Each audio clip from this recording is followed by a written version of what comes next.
Several thousand protesters demanding the resignation of Prime Minister Milo Djukanovic and the formation of an interim government marched in the center of the capital Podgorica on Sunday evening. Police units cordoned off state institutions, including a parliament building and government headquarters where Djukanovic has his office.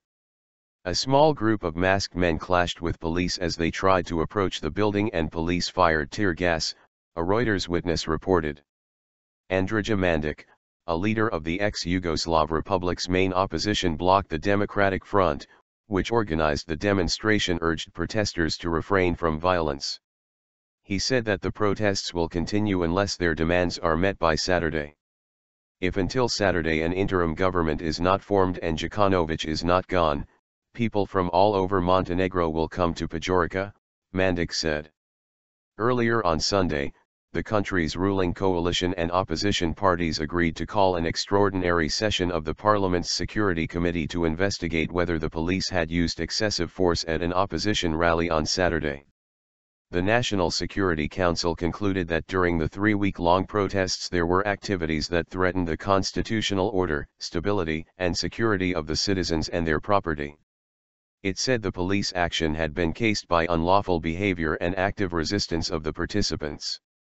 Djukanovic's Democratic Party of Socialists, DPS, accused the Democratic Front of trying to stop it from joining NATO, it said in a statement on Sunday.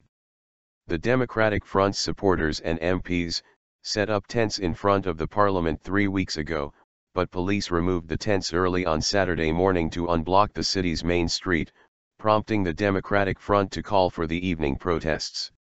Demonstrators hurled bottles at the police, who responded by firing tear gas and beating some people at the front of the crowd, including prominent opposition leader Andrija Mandic, a Reuters witness said.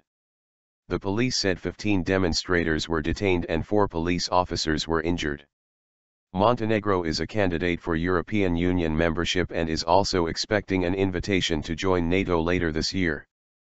But Western governments and rights groups remain concerned over the level of organized crime and graft, which especially flourished during the breakup of Yugoslavia in the 1990s. Montenegro will hold a parliamentary election next year. Critics say the Adriatic country of 680,000 is run as a fief by a political elite largely unchanged over the past 20 years, a description the government rejects.